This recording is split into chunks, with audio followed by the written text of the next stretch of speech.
Yang saya hormati, yang terhormat, yang kami banggakan dan kami muliakan, yang kita cintai dan banggakan, Presiden Republik Indonesia, Bapak Insinyur Haji Joko Widodo yang hadir secara virtual. Selamat sore Pak. Yang terhormat Bapak Wakil Presiden ke-6, Jenderal Tri Sutrisno, yang juga sebagai pendiri dan Ketua Dewan Pembina Partai Keadilan dan Persatuan yang juga hadir secara virtual. Selamat sore Pak. Bapak Ibu Menteri Kabinet Indonesia Maju, Panglima TNI, Kapolri atau yang mewakili, Bapak Ibu Ketua Umum Partai Politik atau yang mewakili dari PDIP, Golkar, Gerindra, Nasdem, PKB, Demokrat, PKS, PAN, P3, Perindo, Hanura Berkarya, PSI, PBB, Garuda, mohon maaf kalau ada yang belum disebut. Bapak Ibu Ketua Umum Ormas, dari Nahdlatul Ulama, Muhammadiyah, Legium Veteran RI, Papabri, DHN 45, PPAD, PPAL, PPAU, PP Polri, FKPPI, PPM, KNPI, dan tokoh-tokoh masyarakat, tokoh agama, tokoh militer, dan tokoh pemuda yang hadir secara fisik maupun secara virtual. Khususnya kepada seluruh pengurus, kader, simpatisan Partai Keadilan dan Persatuan dimanapun berada yang saya cintai dan saya banggakan.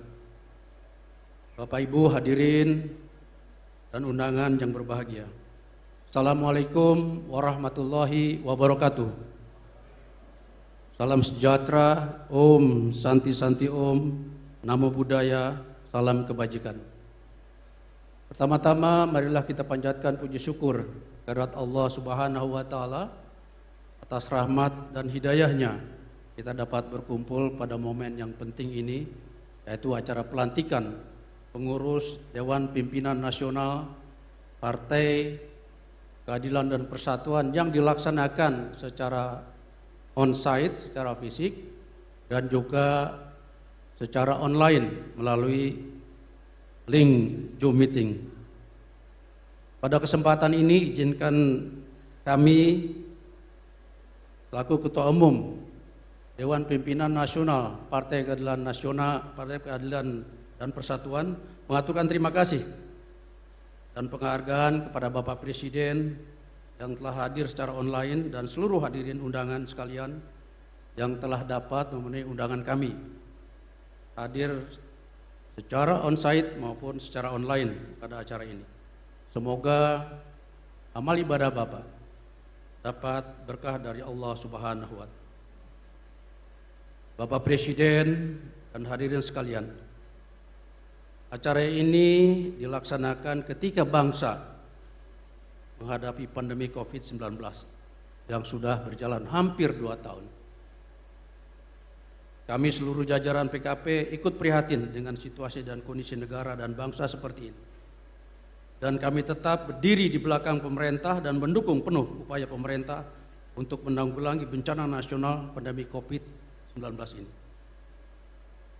Kami sadar bahwa pemerintah telah banting tulang, bekerja keras, siang malam, tidak mengenal lelah, tidak mengenal menyerah, dengan mengeluarkan sumber daya nasional, baik sumber daya manusia, sumber daya anggaran, dan sarana prasarana kesehatan. Tiada hari tanpa melayani masyarakat yang sakit terpapar maupun yang sehat agar tidak tertular. Upaya pemerintah yang sedemikian hebatnya ini, luar biasa ini, hendaknya kita berikan apresiasi yang tinggi dan kita terus mendukung sepenuh hati. Kami sependapat dengan pemerintah bahwa penanganan COVID-19 ini hanya diselesaikan hanya 2 cara, yaitu vaksinasi dan prokes. Oleh karena itu, berkaitan dengan vaksinasi, PKP meminta kepada pemerintah untuk segera mempercepat vaksinasi sehingga tercapai 80% penduduk Indonesia. hingga tercapai kekebalan komunal, herd immunity. Bapak Presiden dan hadirin sekalian, pandemi COVID-19 ini jangan dijadikan alasan untuk bermalas-malasan. Jangan dijadikan alasan untuk berdiam diri. Justru saat-saat seperti inilah kita harus berjuang. Saat-saat inilah kita harus bekerja keras. Sehingga negara dan bangsa kembali seperti semula dan pemulihan ekonomi nasional bisa segera pulihkan. Insya Allah badai pasti berlalu. Pada momen yang baik ini, Pak Presiden, hadirin sekalian, izinkan kami menyampaikan sikap politik PKP yang berkaitan dengan kehidupan bermasyarakat, berbangsa dan bernegara. Dalam bidang ideologi, politik, ekonomi, sosial budaya, dan pertahanan keamanan. Bapak Ibu sekalian, Indonesia adalah negara besar. Negara berpenduduk terbesar di dunia nomor 4. Negara kepulauan terbesar di dunia dengan berbagai permasalahannya. Berbagai permasalahan berbangsa, bermasyarakat yang luar biasa rumitnya.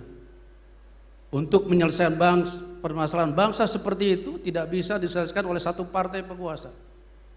Tidak bisa selesai oleh 2 partai, 3 partai. Oleh karena itu PKP mengajak seluruh partai, seluruh masyarakat, seluruh komponen bangsa untuk bersama-sama bergotong royong, bersatu padu untuk membangun bangsa ini yang besar ini.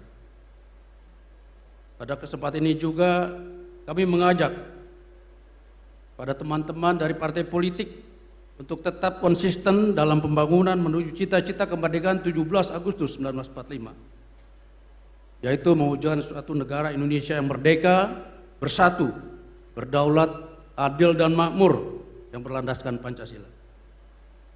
Dengan pemerintahan Indonesia yang melindungi segenap bangsa Indonesia dan seluruh tumpah darah Indonesia, memajukan kesejahteraan umum, mencerdaskan kehidupan bangsa, dan ikut serta dalam ketertiban dunia yang berdasarkan kemerdekaan, perdamaian abadi dan keadilan sosial. Bapak Presiden dan hadirin sekalian, saat ini PKP memang belum bisa berkontribusi banyak dalam perumusan kebijakan nasional maupun strategi nasional, karena kami belum memiliki kursi di Senayan. Namun kami tetap berkontribusi dalam pembangunan nasional di politik lokal melalui anggota-anggota DPRD kami di tingkat provinsi dan tingkat kabupaten kota di seluruh tanah air. Kami tetap mengawasi, mengendalikan dan mengontrol apakah kebijakan-kebijakan nasional yang sudah dikeluarkan oleh pemerintah pusat bisa dilaksanakan di daerah. Itulah salah satu kontribusi kami di daerah-daerah. Seluruh jajaran PKP tetap memiliki komitmen yang kuat dan jelas bahwa PKP sebagai garda terdepan dan benteng Pancasila, Undang-Undang Dasar 45, NKRI dan Bhinneka Tunggal Ika dari segala bentuk ancaman disintegrasi bangsa, radikalisme, terorisme, intoleransi, dan kelompok-kelompok yang ingin mengubah Pancasila dengan ideologi lain. Di bidang ideologi, Bapak Ibu sekalian, hingga saat ini masih ada saudara-saudara kita yang anti Pancasila, yang ingin mengganti Pancasila dengan ideologi lain. Oleh karena itu, tugas kita bersama untuk menyadarkan mereka. Oleh karena itu, PKP mendukung penuh pemerintah dan berdiri di belakang TNI Polri untuk melakukan tindakan-tindakan persuasif terhadap saudara-saudara kita. Karena mereka juga saudara-saudara kita. Mungkin pemikiran-pemikiran yang berbeda, tapi kalau sudah anti Pancasila, ya mau tidak mau harus kita sadarkan. Tapi kalau tidak bisa disadarkan juga, ya barangkali secara hukum tindak represif di dalam koridor hukum. Kemudian di bidang politik, ada beberapa hal sikap politik PKP di bidang politik ini. Yang pertama ada wacana amandemen Undang-Undang Dasar 45. Sikap politik PKP menghendaki adanya kaji ulang secara mendalam tentang Undang-Undang Dasar 45. Tapi lebih jelas nanti akan disampaikan oleh Ketua Dewan Pembina kami, Bapak Jenderal Tri Sutrisno. Kemudian yang kedua, berkaitan dengan amandemen ini ada wacana presiden lebih dari 2 periode. Sikap PKP jelas bahwa kita mengingat ada satu adikum, power tends to corrupt. Absolute power corrupt absolutely. Jadi kekuasaan itu cenderung korupsi. Kekuasaan yang absolut pasti korupsi. Begitu. Karena itu, sikap politik PKP mendukung penuh pernyataan Presiden Joko Widodo bahwa beliau menolak jabatan presiden untuk lebih dari 2 kali. Mungkin sini ada teman-teman Demokrat ya.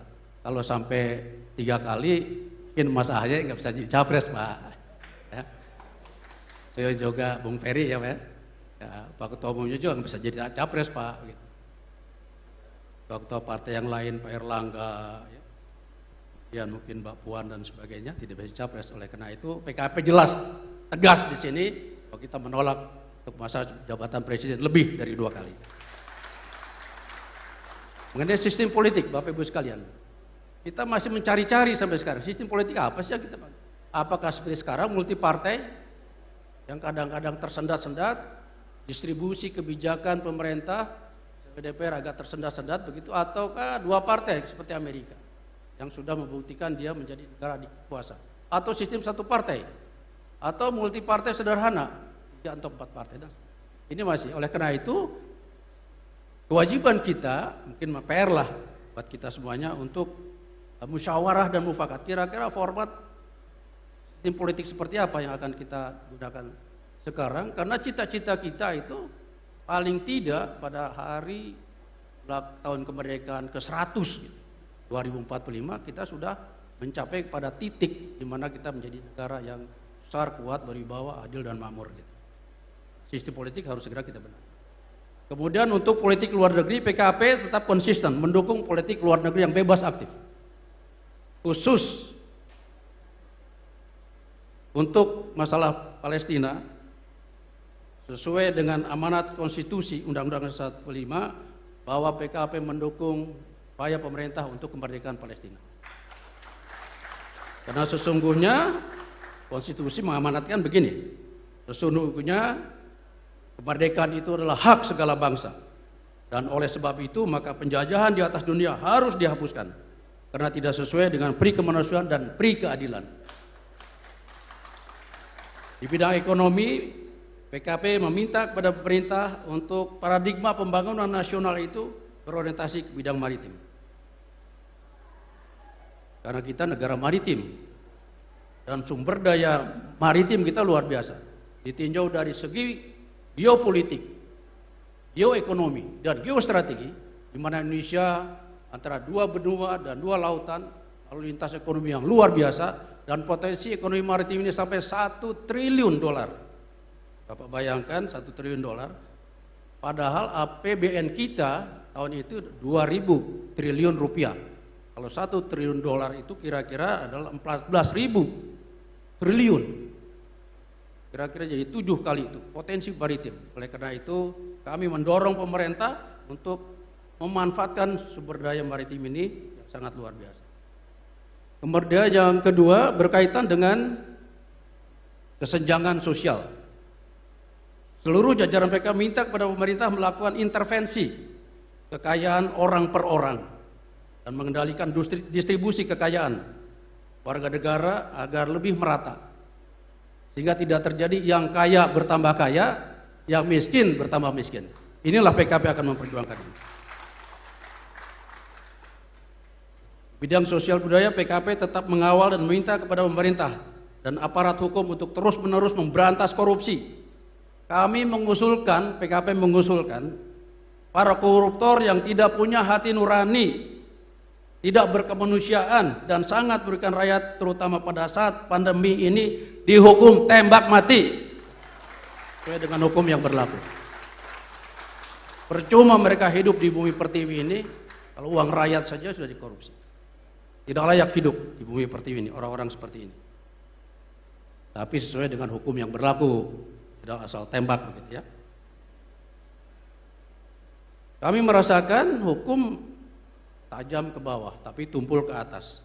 Karena itu, PKP minta kepada pemerintah penegak hukum untuk melaksanakan aturan hukum yang tegas dan penegakan hukum atau law enforcement itu yang kuat tanpa pandang bulu. Maling ayam 5 tahun, koruptor yang 1 triliun 5 tahun juga. Ini nyata sekali bahwa ketidakadilan di sini. Dan karena itu PKP meminta supaya pemerintah dan penegak hukum ini betul-betul bertindak adil dan tanpa pandang bulu. Kemudian PKP juga meminta pemerintah untuk menindak tegas kelompok-kelompok masyarakat yang intoleran dan bersikap diskriminatif. Jadi tidak ada di bumi yang berbineka tunggal ika ini kelompok satu lebih hebat dari kelompok lain. Suku saya lebih hebat dari suku lain. Agama saya lebih hebat agama lain. Kita harus hidup dalam satu harmoni, satu masyarakat yang bineka tunggal ika. Jadi bayangkan Bapak Ibu sekalian, kalau pelangi warnanya merah semua, itu juga tidak bagus. Disangka ini pelangi apa bendera PKP ini? Bendera PDIP begitu ya. Kalau pelangi hijau semua, itu juga. Atau biru semua, ini pelangi atau lambang Demokrat gitu ya Pak ya. Karena itu kehidupan harmoni berdasarkan Bhinneka Tunggal Ika, PKP sangat concern dan akan terus memperjuangkan ini agar terjadi kehidupan yang harmonis di antara kita. Seluruh jajaran PKK juga minta pemerintah konsisten dan sepenuh hati untuk melindungi, meningkatkan kesejahteraan, memberikan pendidikan, pelayanan kesehatan, perumahan, terutama bagi rakyat miskin di seluruh tanah air, sesuai dengan amanat konstitusi Undang-Undang Dasar 45. Bidang pertahanan keamanan negara, PKP meminta kepada pemerintah untuk menindak tegas kelompok-kelompok masyarakat yang merusak persatuan dan kesatuan bangsa, yang menjurus kepada disintegrasi bangsa dan negara. PKP meminta pertahanan dan keamanan negara hendaknya menjadi perhatian khusus pemerintah, karena seluruh akses masuk ke wilayah negara ini sebagian besar melalui laut dan udara masih sangat rawan. Perkembangan lingkungan strategi regional di Laut Natuna Utara, Laut Natuna Utara, dulu namanya Laut Cina Selatan. Di sana membutuhkan kehadiran militer kita. Sekarang yang hadir Angkatan Laut Cina, Angkatan Laut Pindah, Angkatan Laut Amerika justru yang jauh-jauh datang. Karena itu PKP meminta supaya memperkuat Tentara Nasional Indonesia yang lebih modern, profesional, terutama Angkatan Laut dan Angkatan Udara. Dalam pemulihan ekonomi nasional di bidang pertahanan keamanan ini, PKP meminta juga seluruh alat utama senjata, alutsista, dalam ALSUS atau alat khusus Polri harus dibangun di dalam negeri, tidak boleh impor. Karena dengan demikian maka perusahaan nasional kita akan hidup, akan tumbuh. Demikian juga UKM, industri pertahanan akan berkembang, akan menyerap tenaga kerja, akan masukkan pajak ke negara, dan kita bisa impor mendapatkan devisa. Dalam bidang pertahanan yang terakhir, kami PKP khususnya untuk jajaran TNI dan Polri, keluarganya, para purnawiranya, PKP punya komitmen kuat. Insya Allah, Bapak Ibu sekalian, apabila PKP pada kontestasi politik pada pemilu 2024 dan kami PKP lolos ke parlemen di Senayan, maka kami siap untuk jadi fraksi TNI Polri di Senayan. Quote and quote, fraksi. untuk memperjuangkan aspirasi kepentingan TNI dan Polri.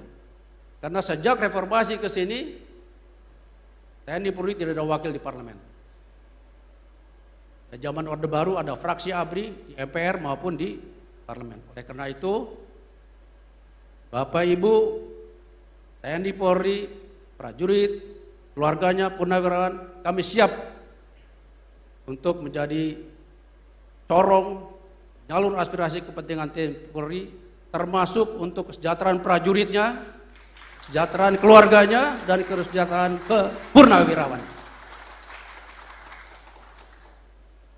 Dalam sikap politik ini yang terakhir, Bapak Presiden, Bapak Ibu sekalian yang saya banggakan,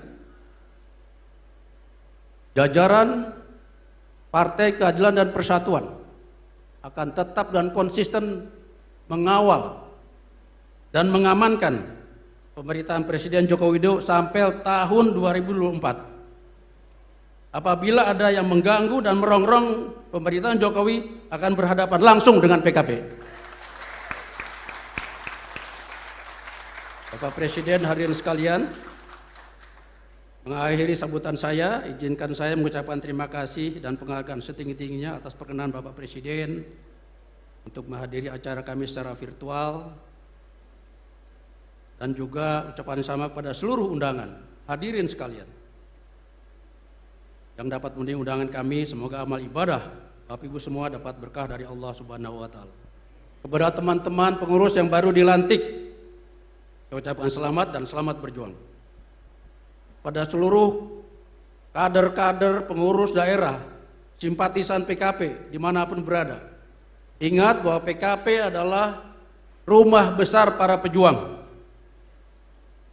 rumah besar keluarga besar TNI Polri, nelayan pejuang, petani pejuang, buruh pejuang, pengusaha pejuang, perempuan pejuang, pemuda pejuang, dan kaum milenial pejuang. Itulah rumah besar kita. Insya Allah, apabila rakyat memberikan kepercayaan kepada PKP untuk memimpin negeri ini, kami akan terbangkan Garuda Pancasila dengan membawa seluruh bangsa Indonesia menuju sebuah negara, bangsa Indonesia yang besar, kuat, sejahtera, mandiri, berwibawa di dunia internasional. Price Cover mengatakan, meramalkan pada tahun 2030 Indonesia akan menjadi negara nomor 5 ekonomi terbesar di dunia. PKP ingin itu paling tidak nomor 4 target kita. Pada tahun 50 menjadi nomor 4 setelah Cina, Amerika, India. PKP ingin pada hari ulang tahun kemerdekaan 100 tahun pada tahun 2045 kita sudah mencapai, kalau bisa, menjadi nomor 3 setelah Cina dan Amerika Serikat. Ini mimpi kita dan kita harus mimpi. Bapak Ibu sekalian, hal itu pasti bisa kita capai sejauh kita punya tekad, kemauan, dan semangat yang tinggi. Saya berdoa kepada Tuhan yang Maha Kuasa. Kalau kita ada kemauan, ada 1000 jalan. Tapi kalau kita tidak ada kemauan, pasti ada 1000 alasan. Saya kira itu Bapak Ibu sekalian, terima kasih atas perhatiannya. Semoga Allah Subhanahu wa Ta'ala, Tuhan yang Maha Kuasa, senantiasa melimpahkan rahmat, hidayah, dan karunia-Nya bagi kita semua dalam pengabdian kita kepada masyarakat, bangsa, dan negara Indonesia tercinta. Terima kasih. Billahi taufik wal hidayah. Assalamualaikum warahmatullahi wabarakatuh. PKP! PKP! PKP!